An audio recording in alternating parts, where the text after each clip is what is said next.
আলহামদুলিল্লাহ আল্লাহ পাকের দরবারে লাখ কোটি শুকর যে আল্লাহ তাআলা আমাদের সুস্থ সবল রেখে আমাদের হায়াতের মাঝে বরকত দান করুন।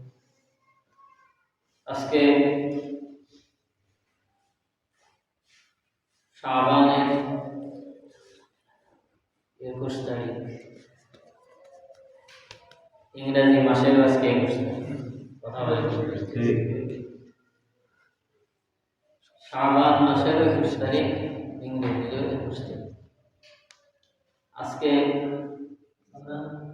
আমরা সকলেই জানি বিশ্ব মাতৃভাষা দিবস। বিশ্ব মাতৃভাষা দিবস, আন্তর্জাতিক মাতৃভাষা দিবস, আন্তর্জাতিক মাতৃভাষা দিবস। খেয়াল করতে আবার 21শে ফেব্রুয়ারি, 21শে ফেব্রুয়ারি মানে 21শে ফেব্রুয়ারি এটা বিশ্ব আন্তর্জাতিক মাতৃভাষা দিবস। যে কথা 21শে ফেব্রুয়ারি একই কথা, বুঝাই যাবে। 21 তারিখে এই দিনে কিছু ভাইরা মাতৃভাষার জন্য নিজেদের জীবন উৎসর্গ করছে। হ্যাঁ, ওহিউল্লাহ নামে একজন ছিলেন, সালাম বারাকাত জব্বার। তো 4 থেকে 5 থেকে 6 জন মানুষ ছিলেন। এর ভিতরে কিছু মানুষের নাম আমরা জানি। এদের আত্মত্যাগের বিনিময়, এদের উৎসর্গের বিনিময় এই দিবস পালিত হয়। এই দিবস বাংলাদেশ কেন্দ্রিক পালিত হইত। পক্ষান্তরে জাতিসংঘে এই দিবসটা ওনারা নিয়ে একটা আন্তর্জাতিক দিবস হিসাবে ঘোষণা দিয়েছে। আজকে এই দিনে পুরা দুনিয়ায় সব দেশে এই দিবস পালন করতেছে। আল্লাহু আকবার। তো মাতৃভাষা দিবস বাংলা ভাষা কি, বাংলা ভাষা মায়ের ভাষা। আল্লাহ রাসূল সাল্লাল্লাহু আলাইহি ওয়াসাল্লাম থেকে শুরু করে যত নবী ও রাসূল জমিনে আল্লাহ পাঠাইছেন, প্রত্যেক নবী ও রাসূলদেরকে মায়ের ভাষা শিক্ষা দিয়েছেন। সুবহানাল্লাহ। যে ভাষা, মায়ের ভাষা শিক্ষা দিয়েছেন। আল্লাহ কোরআনে কারীমের মাঝে বলেছেন যে আমি প্রত্যেক রাসূলকে তার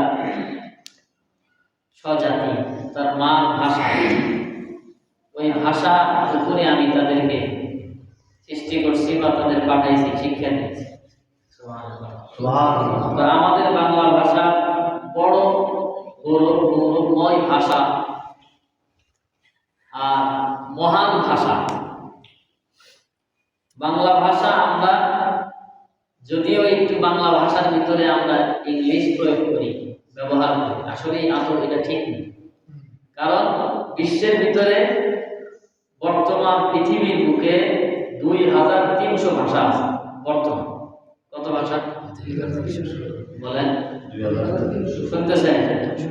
পৃথিবীর বুকে বর্তমান ভাষা আছে 2300 ভাষা।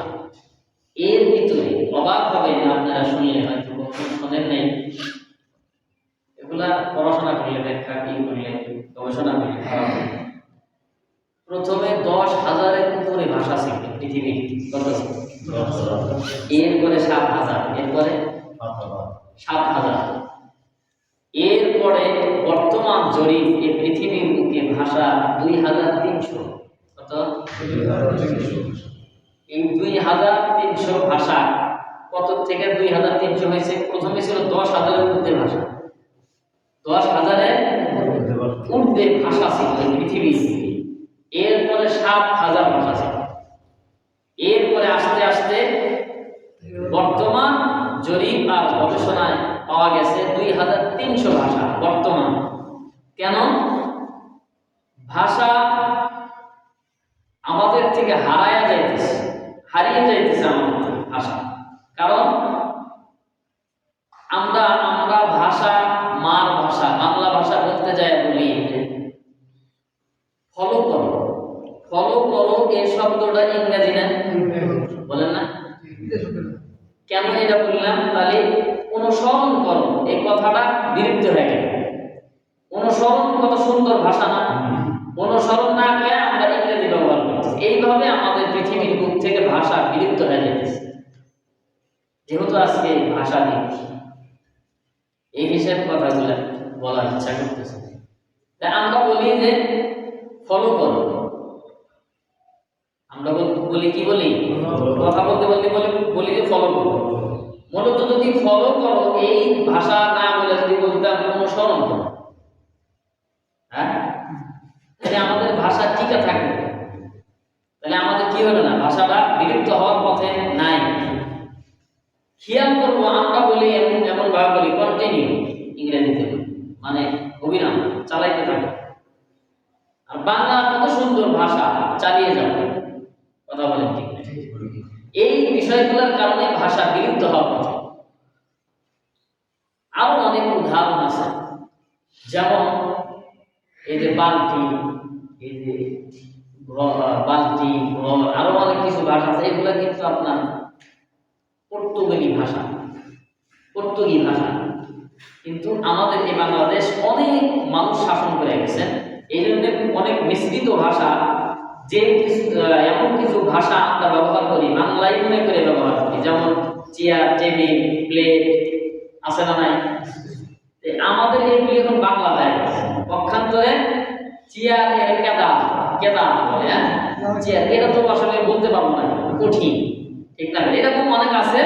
তো একটু গবেষণা করা যে ভাষার ব্যাপারে তো হাজার কথা বললেও শেষ হবে না। এই বাংলাদেশের ভাষা বাংলা, এই ভাষার জন্য যারা জীবন দিয়েছে অল্প কিছু মানুষ, এদের উৎসর্গ আর ত্যাগের কারণে আজকে তাম দুনিয়ার মাঝে এই দিন পালিত হয়। এই ভাষার অনেক দাম। আর বিশেষ করে পৃথিবীর বুকে বর্তমান 2300 ভাষার ভিতরে অবাক হবে শুনলে আমাদের এই মাতৃভাষা বাংলা ভাষা 5 নম্বর। কয় নম্বরে? 2300 ভাষা পৃথিবীর, এর ভিতরে আমাদের এই বাঙালি জাতি বাংলা ভাষা কয় নম্বর আছে? 5 নম্বর। খুশির বিষয় না? কিছু কিছু গবেষক বলেন যদি নবীর উপরে কোন রসুল আসার অনুমতি বা দরজা খোলা থাকতো তাহলে বাংলা ভাষার উপরে নবী আসতো। কারণ পৃথিবীর বুকে বর্তমান 2300 ভাষার মাঝে 5ম নম্বরে আমাদের এই বাংলা ভাষা। তাহলে কত আগায় বেশি আমরা, কত মার্জিত ভাষা আর কত সম্ভ্রান্ত ভাষা, যে ভাষা বিশ্বের বুকে 5ম নম্বরে কি করছে, জায়গা করে গেছে আন্তর্জাতিক মানের গবেষণা। এই ভাষা আমরা ভালো করে শুদ্ধ করে আমরা অনেকে বলতে পারি না। তো আসলে আমাদের এই ভাষা পায় আমরা যেন শুকর আদায় করি। কারণ আপনি পৃথিবীর বুকে হাজার ভাষা জানতে পারেন, কিন্তু স্বজাতিকে মায়ের ভাষা ছাড়া মনের কষ্ট, ব্যথা, যন্ত্রণা, ভাব বোঝানো সম্ভব না। কথা ঠিক না? হাজারো ভাষা আপনি জানতে পারেন, হাজারো জ্ঞান আপনার আছে, অনেক ভাষা পণ্ডিত আপনি, অনেক ভাষায় ভাষিত আপনি, শিক্ষা অর্জন করছেন এমন ভাবে যে অনেক দেশের ভাষা আপনার আয়ত্তে। পক্ষান্তরে আপনার স্বজাতি, আপনার মা বাবার বংশর মানুষদেরকে যদি কথা বলতে চান, তাদের সাথে মনের ভাব প্রকাশ করতে চান, মনের চাহিদাগুলি, মনের ব্যথা যন্ত্রণা তুলে ধরতে চান, অবশ্যই পৃথিবীর হাজার ভাষা দিয়ে কাজ হবে না। স্বজাতি মার ভাষা দিয়ে তাদেরকে বুঝাইতে হবে, তখনই কেবলমাত্র শুধুমাত্র তারা সঠিকভাবে বুঝতে পারবে। কথা বলেন ঠিক? তো আলহামদুলিল্লাহ, প্রথম ভাষা জরিপ হলো আপনার চীনের ভাষা, চীনা। এরপরে আপনার ইংরেজি ভাষা কয় নম্বরে আছে জানেন পৃথিবীর বুকে? হ্যাঁ, আমরা সকলেই কিছু মানুষ জানি যে ইংরেজি কথা কইলে ইংরেজি ভাষা 1 নম্বরে, কিন্তু না, এখানে সিস্টেম হলো এরকম, যেই গোষ্ঠী যেই দল যত লম্বা হবে, বড় হবে, জামাত যত বড় হবে, ওর পুরো হিসাব হবে ভাষা কত নাম্বার, মানে কতগুলি মানুষ কোন ভাষার উপরে কথা বলে। যেমন আপনি স্যাম্পল উদাহরণ দিই, 20 জন মানুষ বাংলা ভাষার উপরে কথা বলে, 10 জন মানুষ ইংরেজির উপরে কথা বলে। তো বিশ্ব আন্তর্জাতিক যে সংস্থা যারা রিপোর্ট করে, এরা গবেষণা করে কি পাবো, যে বাংলা ভাষায় 1 নম্বরের ভাষা। কেন? সিস্টেম হলো যে 20 জন কথা বলে শুধু বাংলা, আর 10 জন কথা বলে ইংরেজিতে, এই জন্য বাংলা ভাষা 1 নম্বর। বুঝতে পারছি? পৃথিবীর বুকে সবচেয়ে বেশি মানুষ চীন, যত দেশ আছে দেশের ভিতরে সবচেয়ে বেশি মানুষ কোথায়? চীন। যে ভাষা ব্যবহার করে বেশি মানুষ ব্যবহার করে, এই জন্য এই জরিপে চীন 1 নম্বরে। কয় নম্বরে? চীনা ভাষা 1 নম্বরে। দ্বিতীয় নম্বরে আছে আপনার স্পেনি ভাষা। কি ভাষা? স্পেনি ভাষা আছে দ্বিতীয় নম্বরে। কি নম্বরে? স্পেনি ভাষা অনেক দেশে ব্যবহার করে। তৃতীয় নম্বরে হলো ইংরেজি ভাষা। বুঝাইছে কথা? আমরা সকলেই জানি ইংরেজি ভাষা 1 নম্বরে চলে পৃথিবীতে, কিন্তু আমাদের গবেষণা ভুল, আমাদের তথ্য ভুল। তো পৃথিবীতে আমি জানলাম যে 2300 ভাষা চলে। আজকে যেহেতু ভাষা দিবস, 2300 ভাষা পৃথিবীর বুকে বর্তমান ব্যবহার হইতেছে। এর ভিতরে 5ম নম্বরে জায়গা করে নিছে আমার বাংলাদেশের ভাষা। বাঙালি জাতির ভাষা বাংলা ভাষা। কয় নম্বরে? 5ম নম্বরে। কয় নম্বরে?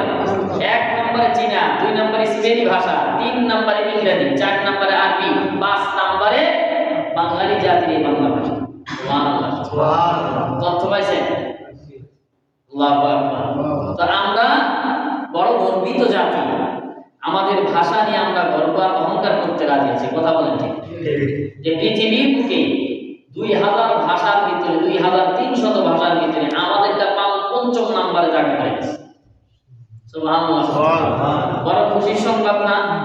বড় খুশির সংবাদ। যাই হোক, আল্লাহ তাআলার কাছে আমরা সকলেই দিল থেকে আল্লাহকে শুকরিয়া জানাবো, কৃতজ্ঞতা আদায় করবো যে মালিক আমাদেরকে মুসলমান কান্ট্রিতে জন্মদান করছেন, এরপরে ঈমানের সাথে রাখছেন। দ্বিতীয় নম্বরে আমাদের যে ভাষা, বড় দামি ভাষা বাংলা ভাষা, এই ভাষা পৃথিবীর বুকে 5ম নম্বরে আছে। সুবহানাল্লাহ। আমরা এই জন্য শুকর আদায় করি মালিকের দরবারে, সকলেই আবার বলি আলহামদুলিল্লাহ। তো আমরা এতে খুশি না বেজার? সকলে বলেন খুশি।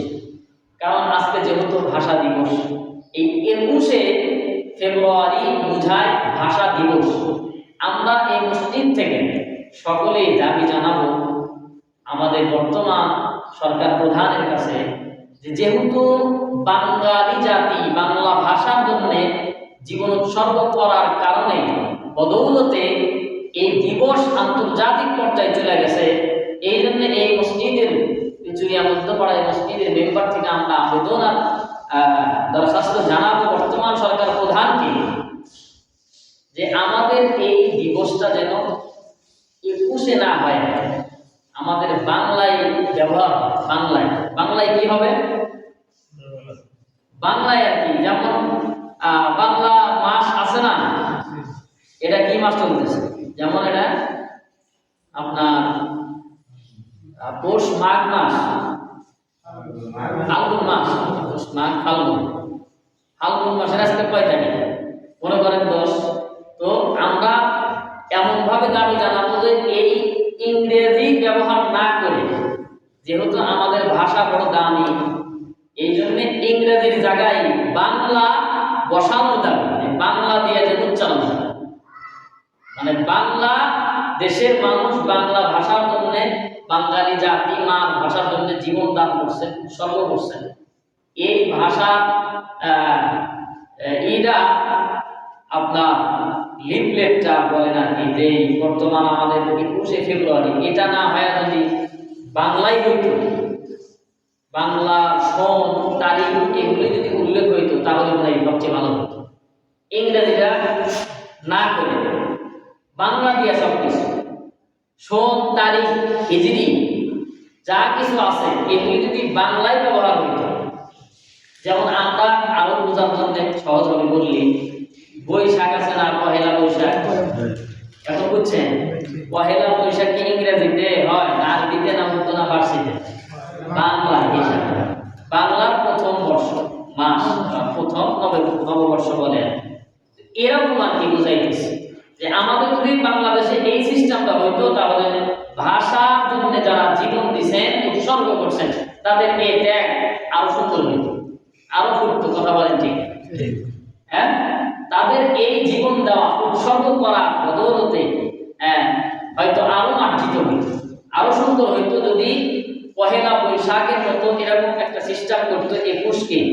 21শে ফেব্রুয়ারি পহেলা বৈশাখ যেমন বাংলা নববর্ষ বলে আমরা জানি, উদযাপন করি, পালন করি, সরকার থেকে নির্দেশনা আসে, এই 21শে ফেব্রুয়ারিটা যদি এরকম হইতো তাহলে সবচেয়ে ভালো হইতো। আর যারা জীবন দান করে গেছেন মার ভাষার জন্য, তাদের এই জীবন দান করা, উৎসর্গ করা, তাদের সফলতা বয়ে নিয়ে আসতে উল্লেখযোগ্য হইতো, সুন্দর হইতো, ভাবমূর্তি আরো সুন্দর হইতো বিশ্বের মুখে। কারণ আল্লাহ রাসূল সাল্লাল্লাহু আলাইহি ওয়াসাল্লাম থেকে বলছি যত নবী পাঠাইলেন প্রত্যেক নবীকে মায়ের ভাষা দিয়ে পাঠাইলেন। সুবহানাল্লাহ। মার ভাষা সবচেয়ে দামি ভাষা। কথা বলেন ঠিক? পৃথিবীর মুখে মার ভাষার উপরে কোনো ভাষা নাই। আপনি পৃথিবীর মুখে যত ভাষাই শেখেন একই কথা বলি বারবার, যত ভাষা যত জ্ঞান আপনি অর্জন করেন আপনার স্বজাতি মা বোন বাবা মা বংশ মানুষদেরকে বুঝাইতে গেলে স্বজাতি আর মায়ের ভাষা দিয়ে বোঝানো সম্ভব, মানে দিল মন প্রাণ উজাড় করে। অন্য ভাষা দিয়ে আমাদের বললে বুঝবো না। এই জন্য এই ভাষার অনেক দাম, মার ভাষা অনেক দাম। আলহামদুলিল্লাহ, আল্লাহর কাছে দোয়া করি যারা এই মা জাতি বাঙালি জাতি এই ভাষার জন্য জীবন দিচ্ছেন, হ্যাঁ আল্লাহ তাআলা আমাদেরকে যেন এই ভাষার জন্য জীবন দেওয়ার বদৌলতে তাদের উচ্চ মাকাম দান করেন। সকলেই বলেন আমিন। উত্তম বদলা দান করেন। সকলেই বলেন আমিন। কারণ এই ভাষার অনেক মর্যাদা। যে তথ্য দিলাম আমরা, পৃথিবীর বুকে আমাদের এই বাঙালি জাতির এই বাংলা ভাষা কয় নম্বরে? কতর ভিতরে? 2300 ভাষার ভিতরে আমাদের এই বাঙালি জাতির ভাষা কয় নম্বরে আছে? 5 নম্বরে। তাতে আমরা খুশি না? খুশি, বড় খুশি আমরা, আলহামদুলিল্লাহ। কারণ 2300 ভাষার ভিতরে আমাদেরটা কত নাম্বার? 5 নম্বরের মধ্যে আছে। সুবহানাল্লাহ। প্রথম নম্বরে কি বলছিলাম? চীনা ভাষা। চীন দেশের মানুষগুলি যে ভাষা ব্যবহার করে অধিকাংশ মানুষ ওই ভাষা 1 নম্বরে। দ্বিতীয় নম্বরে স্পেনি ভাষা, তৃতীয় নম্বরে ইংরেজি ভাষা, চতুর্থ নম্বরে আরবি, পঞ্চম নম্বরে বাংলা। সুবহানাল্লাহ। তো আমরা খুশি না দাদা? খুশি, আলহামদুলিল্লাহ। আল্লাহ তাআলা কাছে আমরা সকলেই আজকে দোয়া করব যে আল্লাহ আমাদের এই মাতৃভাষার জন্য যারা জীবন দান করছেন সকলকেই আপনি উত্তম বদলা দান করুন। আমিন। তো আমার এই আয়াতে কারিমা আমি তেলাওয়াত করছি, যে বয়ান সামনে রেখে মূলত এই কথাগুলি বলা জরুরি ছিল। কারণ আজকে আন্তর্জাতিক মাতৃভাষা দিবস, এই হিসেবে কিছু কথা ক্ষুদ্র জ্ঞান থেকে তুলে ধরার চেষ্টা করছি। তো যাই হোক, আলহামদুলিল্লাহ আমরা সামনে আগাই। আল্লাহ তাআলা বলছেন আল-হাকুমুত তাকাসুর হাত্তা যুরতুমুল মাকাবির।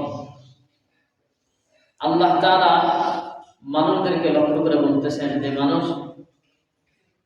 রবের নিয়ামত ভুলে, আল্লাহকে ভুলে মানুষ কই হারায় গেল। কি আফসোসের কথা, বড় আফসোসের কথা যে আল্লাহকে ভুলে মানুষ কই হারায় গেল। মানুষ কিভাবে হারায় গেল? তার রবকে ছেড়ে, তার রবকে ভুলে। হারানোর সবচেয়ে বড় মাধ্যম হলো দুনিয়ার এই জীবনে সুখে থাকা। যেমন সাধারণ একটা বিষয় আমরা যারা আসলে চোখ কান খোলা তারা বুঝতে পারবো, সেটা হলো শহরের মানুষ। যারা শহরের মানুষ ওনাদের সময় নাই যে রাস্তায় দাঁড়ায় 5 মিনিট আপনার সাথে গল্প করবে। বুঝলেন না? কেন জানেন? ওনারা সব রানী, যত শহর আছে সবাই ব্যস্ত, আপনার সাথে কথা বলার ওনাদের সময়। পক্ষান্তরে ঘন্টাকে ঘন্টা গ্রামের মানুষের সময়। এই জন্য শহর উন্নত, বুঝলেন না? কথা এই জন্য বিদেশ উন্নত। তারা কোনো সময় সময় নষ্ট করে না। সময় যে জাতি নষ্ট করছে তারাই ধ্বংস হয়েছে, অধপতন আসছে তাদের। শহর এত উন্নত কেন? তারা রানিং আছে, সবসময় রানিং। আপনি তাকায় থাকবেন কথা বলার জন্য, তাদের সময় তারা সকলেই ব্যস্ত, রানিং আছে। এই যে গ্রাম্য কিছু মানুষ শহরে গেলে রাস্তা পারাপারের জন্য তারা আধা ঘন্টা দাঁড়ায় থাকে, ওই যে ভাব বোঝে না, বোঝেন নাই কথা। কিন্তু শহরের মানুষ গাড়ি আসতেছে, বাস চলতেছে, রানিং। আমি ঢাকা যখন করি, আমার গ্রাম থেকে পুরো এক মানুষ দাঁড়াই, আমি রাস্তা পার হইতেছি, খালি একের পর এক পার হই, এই খালি লাফালাফি করে চিল্লা চিল্লি, ভাই গাড়ি গাড়ি ওই এইভাবেই যাওয়া লাগবে। আপনি যদি যারা থাকেন এইভাবে সন্ধ্যা পর্যন্ত যারা থাকবে রানিং, কথা কি মিলছে? রানিং, সবাই শহরে রানিং। গ্রামে এরকম না, গ্রামে সময় নেই, বাস চাষটা বুঝে গেছি এমনি অযথা ফাইসা কথা, ইবন সমালোচনা, এতে বরকত নষ্ট হয়, আসমানি বরকত নষ্ট হয়, রহমত নষ্ট হয়। ইবন সমালোচনা একে অপরের পিছে লেগে থাকে। এই বিষয়গুলা একে অপরের বর্ণিতে চর্চা, পরচর্চা, বর্ণিতা, ইবন সমালোচনা নিয়ে গ্রামের মানুষ ব্যস্ত। এদের ইবাদত বন্দেগীও লুজ, কথা বলেন ঠিক নেবে। এদের মসজিদেও মুসল্লি। শহরের মানুষ সময় কম, রানিং, ইবাদত বন্দেগীতেও এরা অগ্রগামী। এরপরে এরা কি করে? নামাজেও টাইট ফিটিং, কথা বলেন ঠিক। শহরে ভরা মসজিদ, ভরা মানুষ, অক্তে নামাজে শহরের মসজিদগুলো ভরা। কেন? এরা রানিং, নামাজ আদায় করবো টাইট ফিটিং, এরপরে বের হবো, কাজ আছে।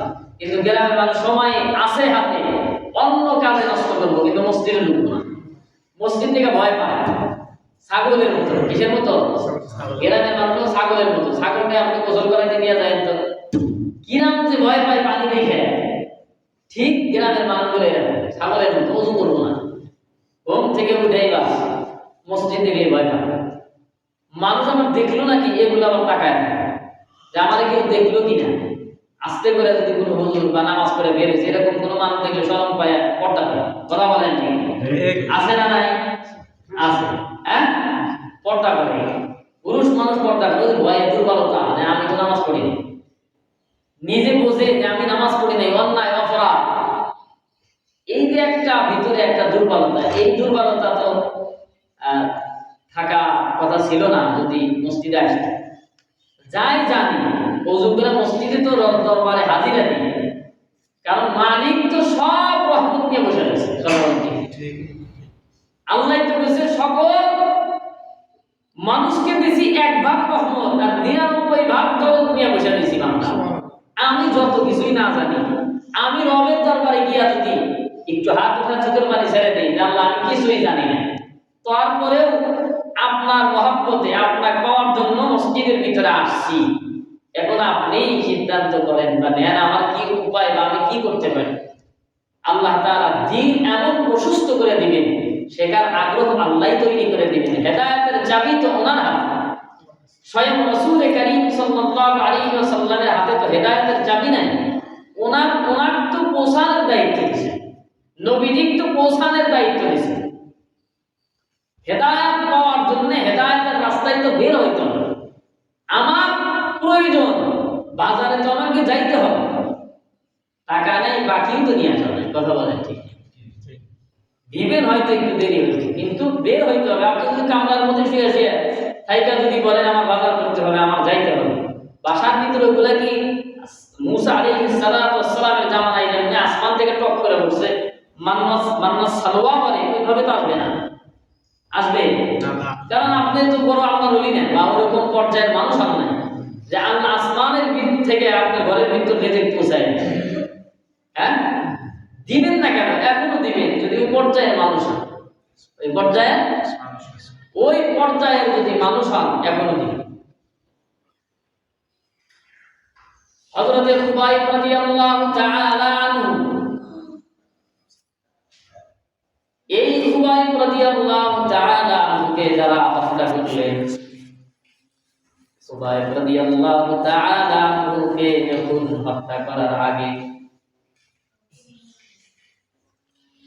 খাব্বাব রাদিয়াল্লাহু তাআলা আনহু সহ অনেক সাহাবী, এর ভিতরে ঘটনা আছে হত্যা করার একদিন বা 2 দিন আগে যে ঘরের মধ্যে বন্দী করে রাখছেন, ওই বাড়ির যে মালিক, যিনি খুবাইব রাদিয়াল্লাহু তাআলা আনহুকে বন্দী করে রাখলেন, কোনো খাবার দেয় না, পানিও দেয় না, কোনো কিছুই দেওয়া হয় না, কোনো খাবার নাই, পানি নাই, নির্যাতনের পর নির্যাতন।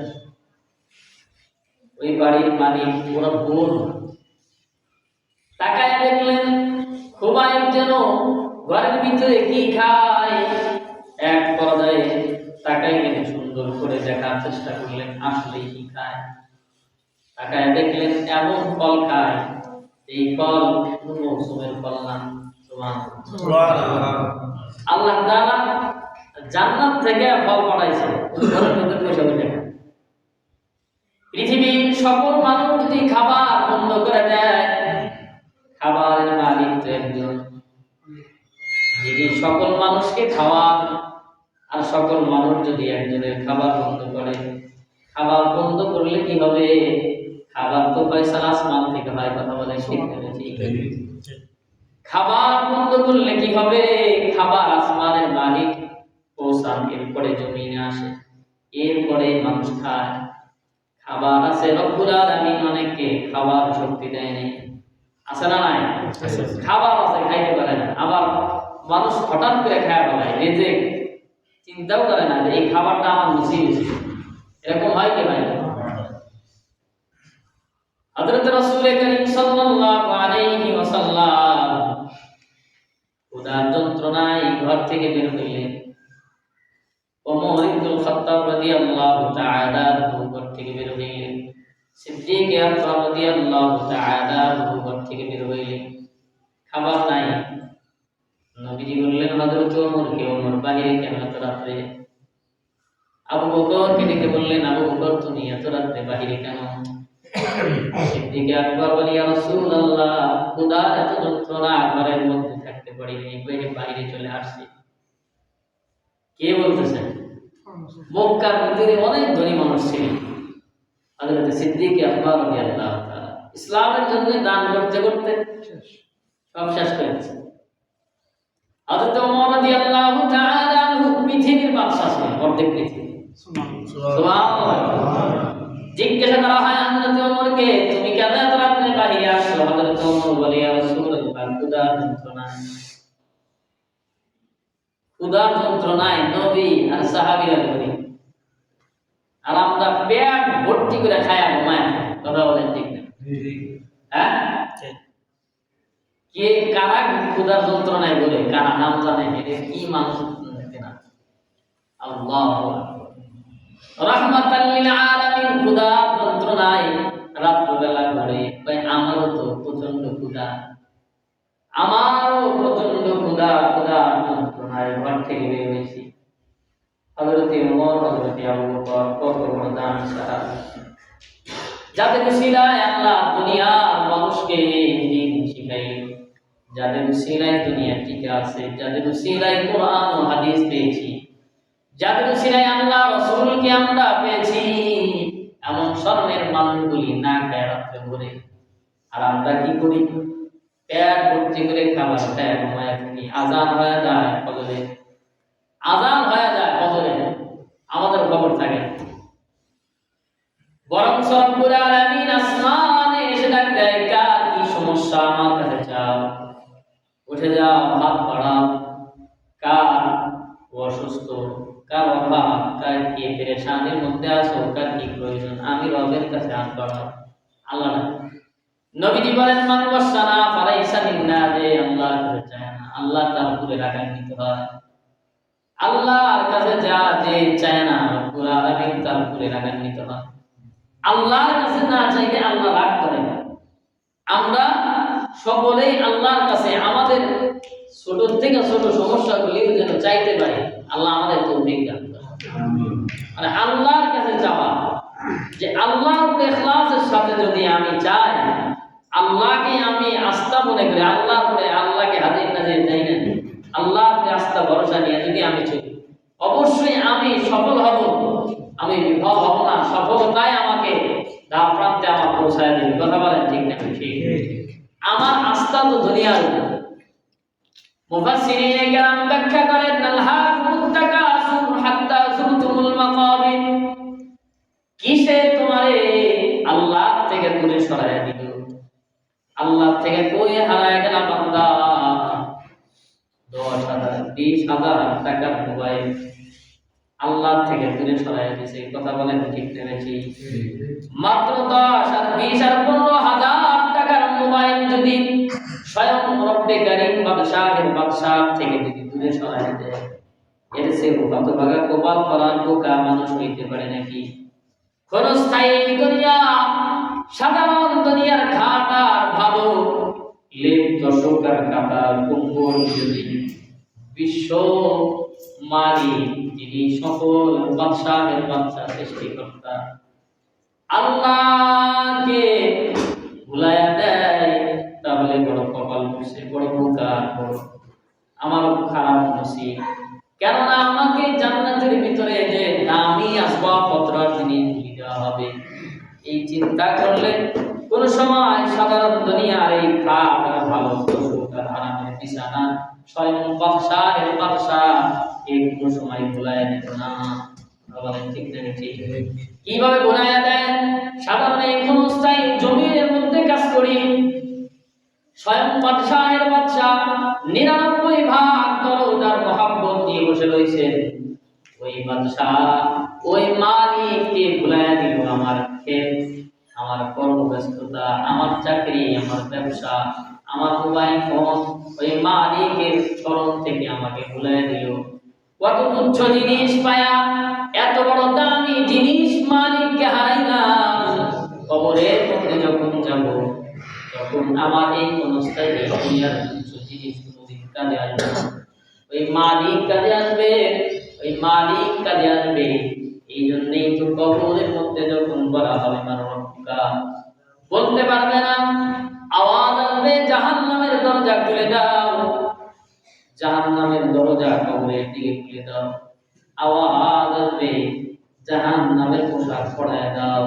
আওয়াজ আসবে জাহান্নামের ভিতরে থেকে আগুন কবরের মধ্যে ঢুকায় দাও। কবরের মধ্যে জাহান্নামে বিছানা বিছায়া দাও। নাউযুবিল্লাহ। আওয়াজ আসতে থাকবে যে ওর কবরের ভিতরে জাহান্নামী পোশাক পরায় দাও, ওর কবরের ভিতরে পোশাক পরায় দাও, জাহান্নামী বিছানা পরায় দাও, আর কবরের ভিতরে জাহান্নামের দরজা খুলে দাও। কারণ দুনিয়া ক্ষণস্থায়ী তুচ্ছ দুনিয়ার জন্য মালিককে ভুলে গেছে। আলহাকুমুত তাকাসুর হাত্তা যুরতুমুল মাকাবির। মানুষ কোন পর্যন্ত ভুলে যাবে? কবরে যাওয়ার আগ পর্যন্ত আর ফিরবে না। এমন ভুলে যাবে, এমন ভাবে কবরে যাওয়ার এক মুহূর্ত আগে মনে পড়বে দুনিয়ার এই ক্ষণস্থায়ী জীবন আমি পার করলাম, এখন তো আমার সামনে কিছুই নাই, আমার হাত শূন্য, খালি হাতে আমার সফর করতে হবে কবরের দেশে। কবর দেশে খালি হাতে আমাকে এখন সফর করতে হবে, কারণ আমার হাতে আর কিছুই নেই। আমি যা করছি সব তো রেখে যাইতেছি, আমি যা কামাইছিলাম সব দুনিয়ার বুকেই আমি রাইখা শূন্য হাতে কবরে যাইতেছি। বাদশাহ সুলাইমান আলাইহিস সালাতু ওয়াস সালাম, তিনি নবী ছিলেন, বড় নবী ছিলেন, দাওয়াতওয়ালা নবী। পিপিলিকা পর্যন্ত ভাষা বুঝতেন, পৃথিবীর বুকে যত কীট পতঙ্গ, যত মাখলুক আছে তিনি ভাষা বুঝতেন। 7 লক্ষ মানুষ নিয়ে তার সিংহাসনে উঠতেন। সুবহানাল্লাহ। এমন সিংহাসন হযরতে সুলাইমান আলাইহিস সালাতু ওয়াস সালাম 7 লক্ষ মানুষ আর জিন জাতি নিয়ে উঠতেন আকাশে, বাতাসে। এত ক্ষমতা দিয়েছেন। এরপরে রব্বে কারীমকে কোন সময় তিনি কি করেন নাই? বলেন নাই যে আমি এত বড় বাদশাহী হয়েছি। পিপিলিকার ভাষা বোঝে, গাছের পাতার ভাষা বোঝে, মাছের ভাষা বোঝে, পাখির ভাষা বোঝে, সব মাখলুকাতের ভাষা বোঝার পরে অহংকার আসছে একদিন। শয়তান বলে রব্বুল আলামিন তোমার নবী আয়ো বড় সুখে আছে, এই জন্য তোমার শুকর আদায় করে। আল্লাহ বলেন না না, আয়ুব আমার উপরে এমনি শুকর আদায় করে, বলে আমি পরীক্ষা করতে চাই। হযরত আয়ুব আলাইহিস সালাতু ওয়াস সালামের সব কিছু ছিনায় নেওয়ার পরেও এত মারাত্মক রোগ আল্লাহ তাআলা হযরত আয়ুব নবীকে দিয়ে দিলেন। পক্ষান্তরে এক মুহূর্ত, এক সেকেন্ডের জন্য পয়গম্বর আয়ুব আলাইহিস সালাতু ওয়াস সালাম রব্বে কারীমকে বলেন নাই।